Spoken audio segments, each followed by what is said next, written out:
Highway drip rate निकालना है dopamine का। एक पेशेंट के अंदर जो 70 केजी का है, डोजेज रेट 2 से 5 माइक्रोग्राम पर केजी पर मिनट है। कंसनट्रेशन डोपामीन की पर एम्प्यूल 200 mg पर 5 ml है।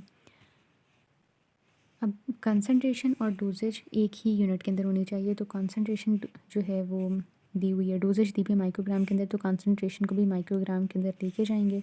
ये 200 mg है, इसको माइक्रोग्राम में कन्वर्ट कर लिया। 1 ampoule 100 micro drip 100 ml micro drip के अंदर ऐड किया जा रहा होता है। ड्रॉप फैक्टर 60 का होता है, तो 100 ml के अंदर कितने ड्रग हुई, इतनी ड्रग हुई, ठीक है। और 1 ml के अंदर कितनी होगी वो हमने निकालने की, 1 ml के अंदर कितनी ड्रग हुई। उसके बाद ड्रॉप्स पर मिनट निकालने हैं हमें, आईवी ड्रिप रेट निकालने हैं, दैट इज़ ड्रॉप्स पर मिनट, कि कितने रेट पर ड्रिप चल रही है, कितने ड्रॉप्स पर मिनट जा रहे हैं। डिज़ायर्ड डोजेज जो कि थी 5 वो लगा दी, वेट लगा दिया और ड्रॉप फैक्टर लगा दिया और नीचे कंसंट्रेशन डाल दी जो निकाली थी, तो आंसर आ गया। उसके बाद बायोस्टैट्स में अगर देखें तो इसमें एक डेफिनेशन होती है सैंपल की। सैंपल एक स्मॉल मैनेजेबल वेरिएंट होता है लार्जर पॉपुलेशन का, यानी एक सबसेट होता है लार्जर पॉपुलेशन का। स्टैटिस्टिकल टेस्टिंग के अंदर तब इस्तेमाल किया जा रहा होता है जब पॉपुलेशन का साइज़ काफ़ी ज़्यादा होता है और उस बड़े साइज़ को इंक्लूड नहीं किया जा सकता। क्वालिटेटिव और क्वांटिटेटिव डेटा बताया हुआ है। क्वांटिटेटिव होगा जैसे फीवर है और क्वालिटेटिव डेटा होगा जैसे जेंडर है, मेल या फीमेल। वेरिएबल एक टर्म होती है अप्लाइज टू एनी क्वालिटी और क्वांटिटी जो कि एक मेंबर से दूसरे मेंबर पर जब हम मूव करें एक सैंपल में एक पॉपुलेशन में तो वो चेंज करें, जैसे जेंडर, ब्लड प्रेशर, ये वाली चीज़ें। अरिथमेटिक मीन सबका सम करके तो नंबर ऑफ़ एंटिटीज़ पर डिवाइड कर देते हैं। मीडियन में मिडिल वैल्यू होती है और ऑड नंबर में मिडिल वैल्यू हो जाएगी, जबकि इवन नंबर में सेंटर वाले दो का मीन ले लेते हैं।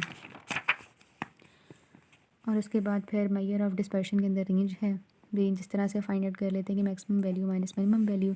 डेविएशन बेसिकली डिफरेंस होता है इंडिविजुअल ऑब्जर्वेशन का from their arithmetic mean, observation minus उसका मीन। स्टैंडर्ड डेविएशन इस फार्मूला से कैलकुलेट कर लेते हैं, अगर सैम्पल साइज़ मोर देन 30 है, अगर लेस देन 30 है तो इस फार्मूला से कैलकुलेट कर लेते हैं। फिर एक और चीज़ है कि पल्स रेट, ये क्वेश्चन है कि pulse rate of the students were noted and found to be normally distributed. पहली इन्फॉर्मेशन दी हुई है कि नॉर्मल डिस्ट्रीब्यूशन है पल्स रेट्स की। अगर मीन 70 बीट्स पर मिनट है सारे स्टूडेंट्स की, 100 स्टूडेंट्स थे बेसिकली यहाँ पर ना, तो इनका जो मीन है इनके पल्स रेट्स का वो 70 बीट्स पर मिनट है। स्टैंडर्ड डेविएशन 5 है, तो रेंज ऑफ पल्स रेट्स क्या होगी for 68% of students.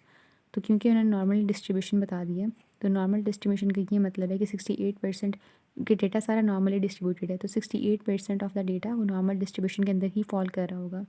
Standard deviation 5 दी हुई है, इसका ये मतलब है कि मीन से या तो 5 वैल्यू ज़्यादा या तो 5 वैल्यू कम होगा, जो कि रेंज होगी of the pulse rate of 68% of students.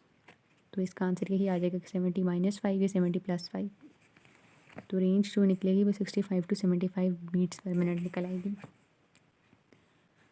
Standard error of mean standard deviation over n का स्क्वायर रूट आ जाता है। और टी टेस्ट में एम यानी मीन माइनस थ्योरेटिकल वैल्यू, जैसे अब ये वाला क्वेश्चन था पल्स रेट्स वाला, तो इसके अंदर मीन 70 दिया हुआ है, थ्योरेटिकल वैल्यू हम ले लेंगे 72 लेट से, क्योंकि नॉर्मली जो होती है पल्स रेट तो 72 होता है, तो थ्योरेटिकल वैल्यू इस तरह से ले ली जाती है। स्टैंडर्ड डेविएशन जैसे इस वाले क्वेश्चन में क्या थी 5 थी, तो इस तरह 5 स्टैंडर्ड डेविएशन लिखेंगे। और वेरिएबल्स कितने थे, 100 स्टूडेंट्स थे, तो इस तरह से टी टेस्ट के अंदर जो वैल्यूज़ पुट करते हैं एम माइनस थ्योरेटिकल वैल्यू और फिर standard deviation divided by standard deviation और फिर divided by square root of n. अब यहाँ पर एक और एग्जांपल है। यहाँ पर वही है कि डेटा दिया होता है आपको, क्वेश्चन इसी तरह से आता है कि उसका मीन निकालना है, मीडियन निकालना है, स्टैंडर्ड डेविएशन निकालनी है, रेंज निकालनी है, या फिर स्टैंडर्ड एरर ऑफ मीन निकालना है। एरर ऑफ मीन क्या होता है कि आपने डिवाइड करना होता है स्टैंडर्ड डेविएशन को एन के स्क्वायर के साथ, तो वो आ जाता है बेसिकली यहाँ पर स्टैंडर्ड डेविएशन है ना,